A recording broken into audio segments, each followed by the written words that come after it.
जय जिजाऊ जय शिवराय सर्वांना.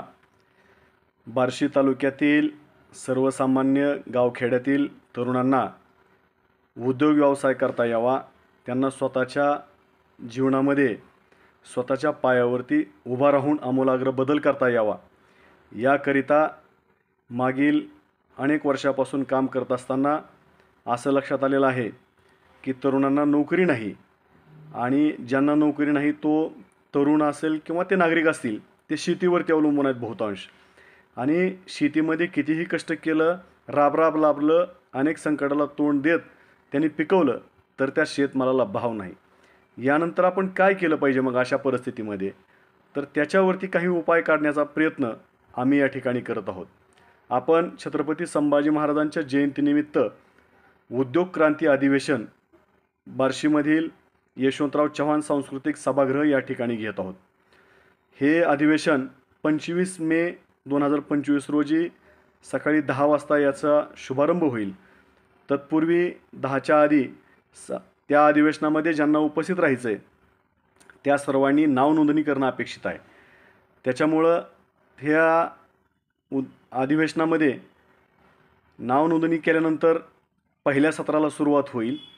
पहिल्या सत्राचे उद्घाटन, या अधिवेशनाचे उद्घाटक महाराष्ट्र राज्याचे विधानसभेचे सदस्य माननीय आमदार नरेंद्र पाटील, जे अण्णासाहेब पाटील आर्थिक विकास महामंडळाचे अध्यक्ष, त्याचबरोबर माथाडी कामगारांचे नेते, तसेच मराठा महासंघाचे नेते असे असणारे सन्माननीय नरेंद्रजी पाटील यांच्या हस्ते या अधिवेशनाचे उद्घाटन होईल. त्यानंतर दुसरे सत्र सुमारे 11:30 वाजता चालू होईल. या सत्रामध्ये शासकीय अधिकारी असणार आहेत, जसं की कृषी विभागाचे अधिकारी असतील, त्याचबरोबर नाबार्डचे अधिकारी असतील, लीड बँक अधिकारी असतील, आत्माचे अधिकारी असतील, अशा सर्व शासकीय योजनांची माहिती सांगण्यासाठी, ज्याचा लाभ सर्वसामान्यांना होईल. आणि नुसतं माहिती सांगून नाही तर त्याची प्रत्यक्षात अंमलबजावणी कशा प्रकारे करता येईल अशी माहिती सांगण्यासाठी किंवा असं मार्गदर्शन करण्यासाठी वेगवेगळ्या संस्थाचे सर्व बँकांच्या मॅनेजरसहित त्या ठिकाणी सर्वांची उपस्थिती राहील. त्यानंतर सुमारे 12:30 वाजता तिसऱ्या सत्राला सुरुवात होईल. ते तिसरं सत्र आपण पुण्यामधील नामांकित CA ज्यांनी अनेक कंपन्यांना मार्गदर्शन करून मोठे उद्योग उभारण्यासाठीचे प्रयत्न त्यांनी केलेले आहेत, उभा केलेले आहेत.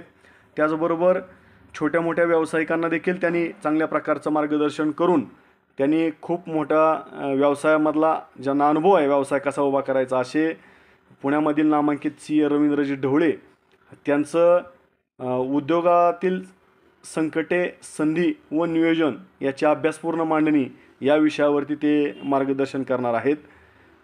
त्यानंतर या सत्रामध्ये दुसरे मार्गदर्शक असणार आहेत प्राध्यापक किरणजी आवटे, समन्वयक उद्योग विभाग आहे, ते व्यापार उद्योग करताना शासकीय योजनांचा लाभ कसा घेता येईल यासाठी ते मार्गदर्शन करणार आहेत.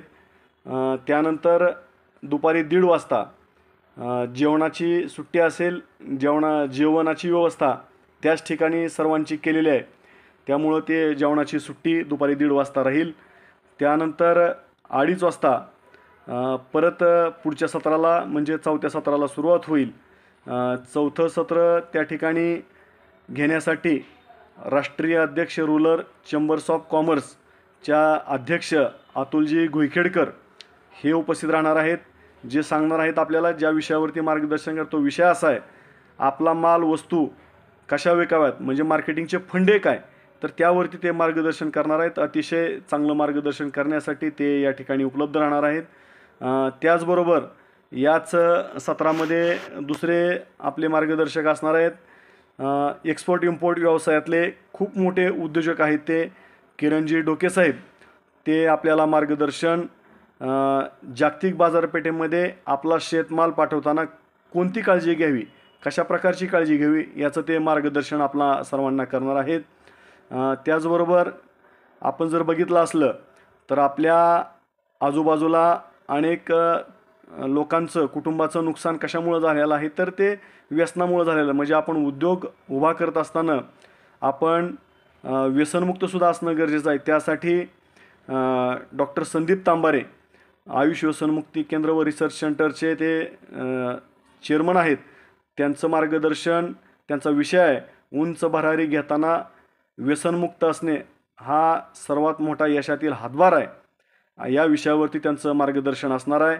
आणि समारोपासाठी सर्वात महाराष्ट्रातील शेतीमधलं नामांकित नाव, ज्यांनी कृतीमधनं शेती कशी चांगल्या प्रकारे करता येऊ शकते, शेतीला जर तुम्ही योग्य वेळ दिला, योग्य त्याचं नियोजन केलं तर शेतीसुद्धा खूप चांगल्या पद्धतीनं तुम्हाला उत्पन्न देऊ शकते, असे महाराष्ट्रामध्ये अनेक प्रयोग करणारे बारामती ॲग्रोचे चेअरमन सन्माननीय राजेंद्रदादा पवार हे या अधिवेशनाच्या अध्यक्षस्थानी आहेत. अध्यक्षीय समारोप ते या अधिवेशनाचा करणार आहेत.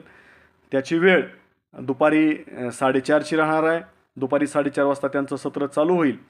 अशा पद्धतीनं आपल्याला एक आपण जर बघितलं असलं आपल्या भागामध्ये, मी आत्ता सांगितल्याप्रमाणे सुरुवातीला की नोकरी नाही आणि नोकरी नाही म्हणल्यानंतर शेती करतो, तर शेती करत असताना शेतमालाला भाव नाही. त्यामुळं मग करायचं काय तरुणांनी, यासाठी ह्या संपूर्ण अधिवेशनाची आपण त्या ठिकाणी तयारी केलेली आहे. जसं की जर तुम्हाला शेतीमध्ये काय परवडत नसलं आणि तुम्हाला शेतीच करणं हे भाग पडत असलं तर त्याच्यावरती प्रक्रिया उद्योग उभा करा. जसं की तुम्हाला आता आपण शेतीला जोडधंदा म्हणून फक्त दूध व्यवसाय करतो आणि दूध डेअरीला घालतो आणि दुधाची कुठलीही प्रक्रिया जवळपास आपण करत नाही, तर अनेक प्रक्रिया उद्योग आहेत की जे दुधावरती आपल्याला केले जाऊ शकतात. त्यावरती सुद्धा या ठिकाणी मार्गदर्शन करण्यासाठी सर्व मार्गदर्शक येत आहेत, मान्यवर येत आहेत आणि प्रत्यक्षात आपल्याला उद्योग उभा करायचे. नुसता हा अधिवेशन फक्त गर्दी गोळा करणं आणि फक्त भाषण करून निघून जाणं यासाठी नसणार आहे, तर आपल्याला ज्या अडचणी येत आहेत त्या अडचणींवरती खऱ्या अर्थानं मात करण्यासाठी हे अधिवेशन आहे. आणि तुम्ही सर्वांनी मिळून आपला व्यवसाय करून स्वतःच्या पायावरती खंबीरपणे स्वाभिमानानं उभं राहावं यासाठीचं हे अधिवेशन आहे.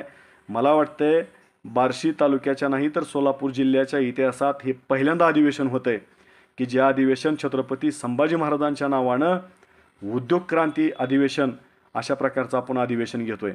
ज्या अधिवेशनामध्ये शिक्षण, व्यापार आणि शेती प्रक्रिया उद्योग यासाठीच मार्गदर्शन केलं जाणार आहे.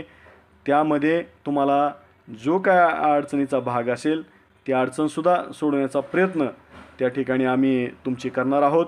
आणि इथून पुढच्या काळात आपल्याला व्यापार आणि उद्योगाची मोठी चेन बार्शी तालुक्यामध्ये निर्माण करायची आहे.